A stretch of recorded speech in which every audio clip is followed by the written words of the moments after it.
Sheikh Uthman ibn Farooq has dedicated his career not only to dawah, but also to reforming Islam. And those two tasks are related. If you present a westernized version of Islam to Americans, they're much more likely to accept Islam. But Sheikh Uthman's westernized revisions are upsetting to more traditional Muslims and to various defenders of Islam, and they're calling him out for what they regard as compromise and deception.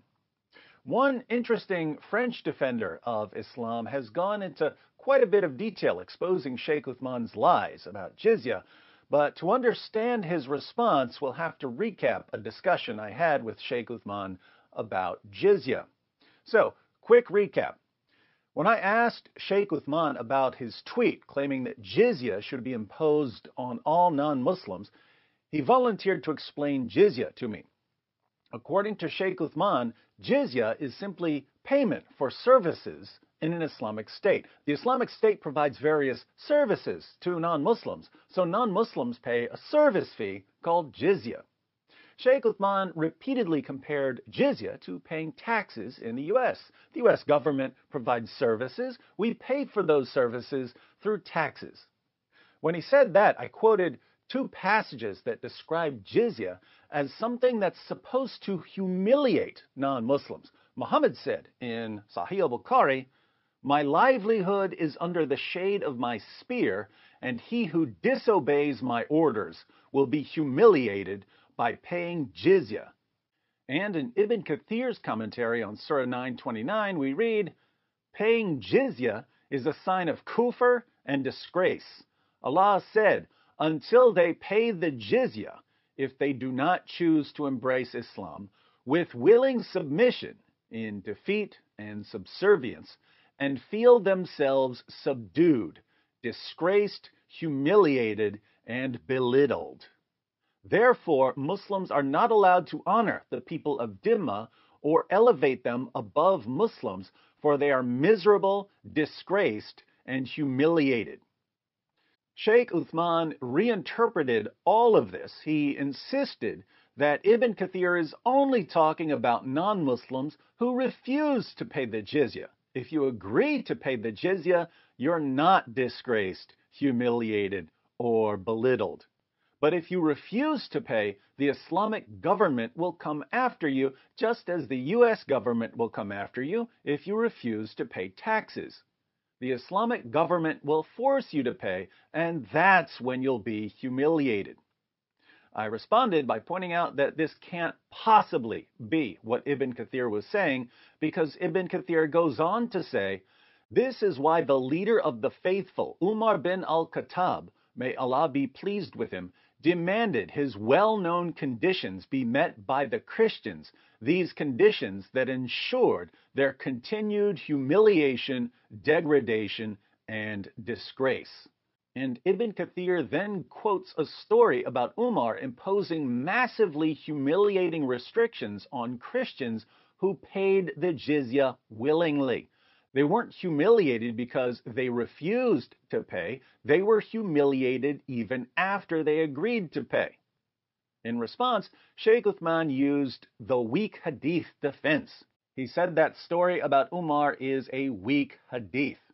I then stated the obvious, namely that the soundness of the hadith is irrelevant because all we're trying to do is understand what Ibn Kathir is saying.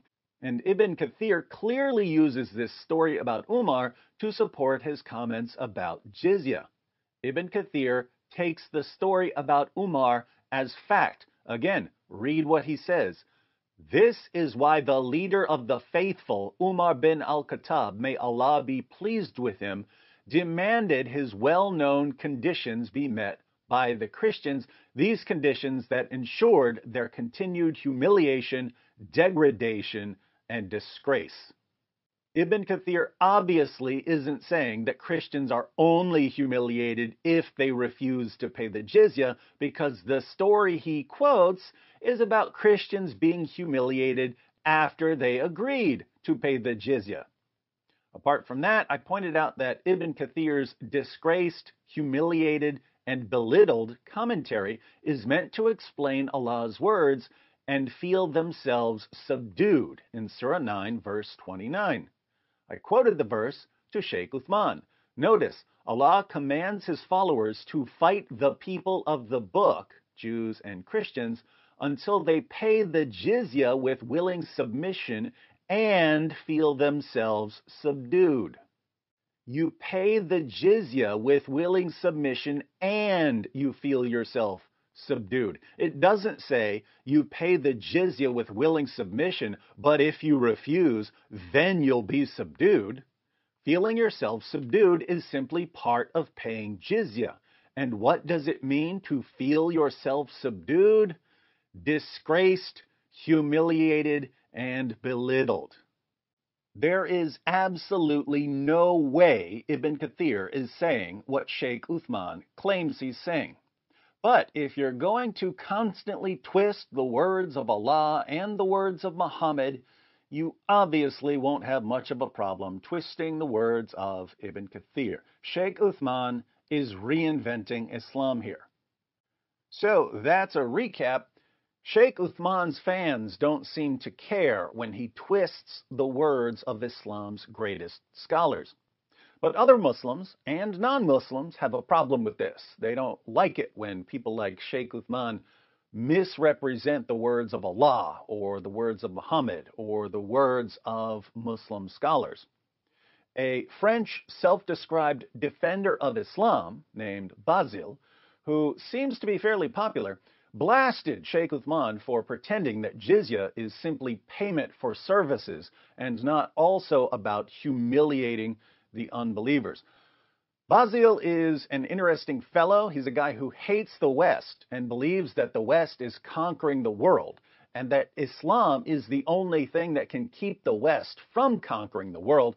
But he believes that Islam is being infiltrated by Western values, which will take away its power to oppose the West.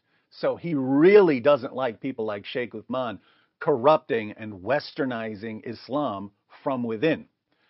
Basile writes, Uthman ibn Farooq fooling Muslims again. Will this dude ever stop?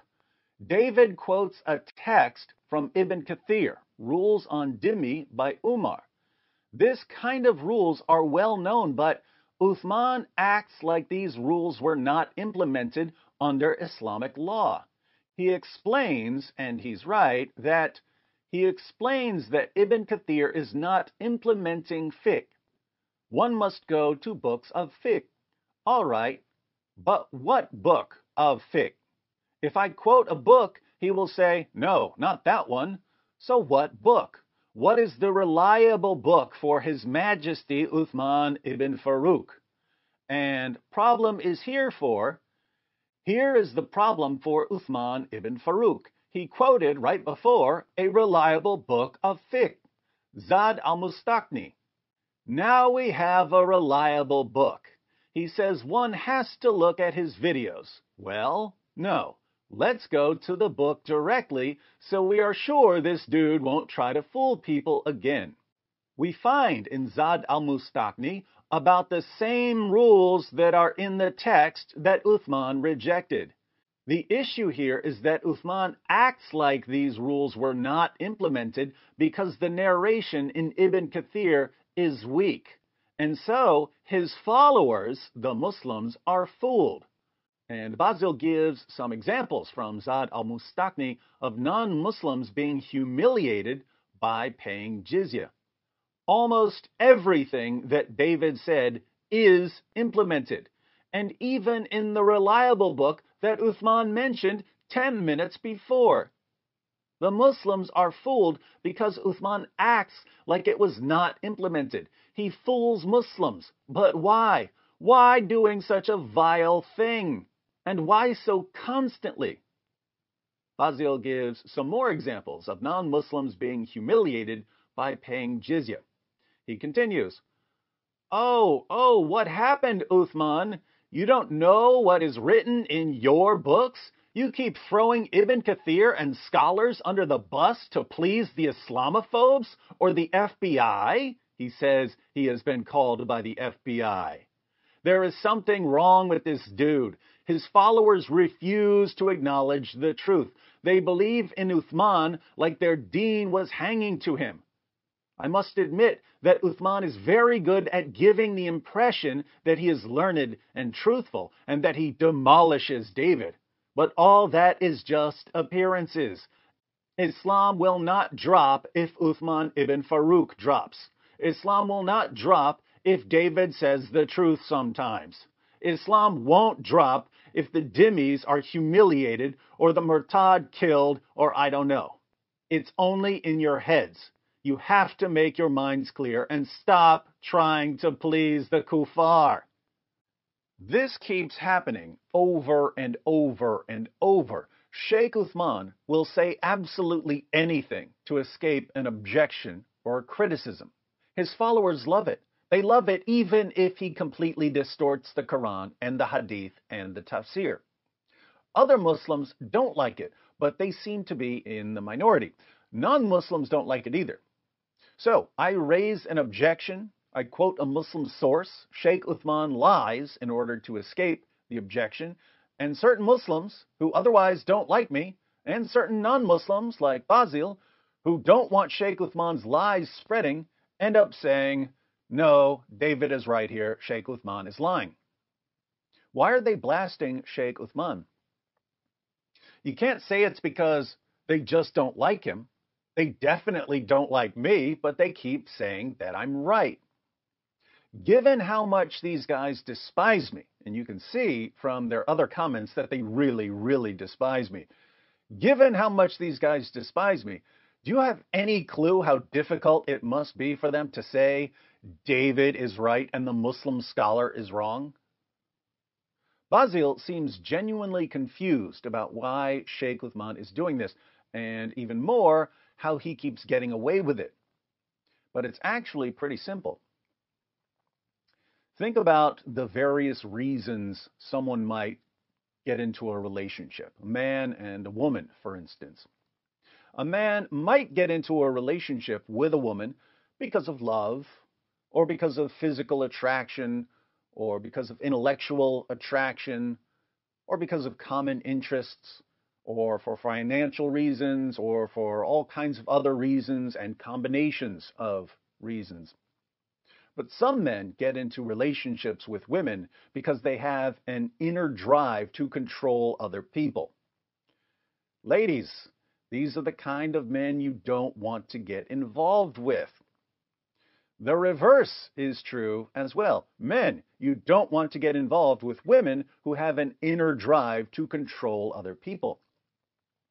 The men and women who seek control over other people are the men and women who develop manipulation tactics that they use to control others. Good so far? Okay. Now, for some people, religion is a tool for establishing and maintaining manipulative control over others. I'm sure we're all familiar with this. There are people in every religion who use religion as a tool for establishing and maintaining manipulative control over others. These people use manipulation tactics to gain psychological control over their followers. Once they have psychological control over their followers, they can say almost anything. Their followers won't question them. Fortunately, there are a limited number of manipulation tactics. Once you understand what they are, and you can spot them, you can expose the manipulators and their tactics. The cool part is that manipulators generally only have a handful of go-to tactics, 3 to 5 tools in their tool belt. When you eventually recognize and begin to counter those tactics so that the manipulators lose their source of control, they start to panic because they can't stand not being in control.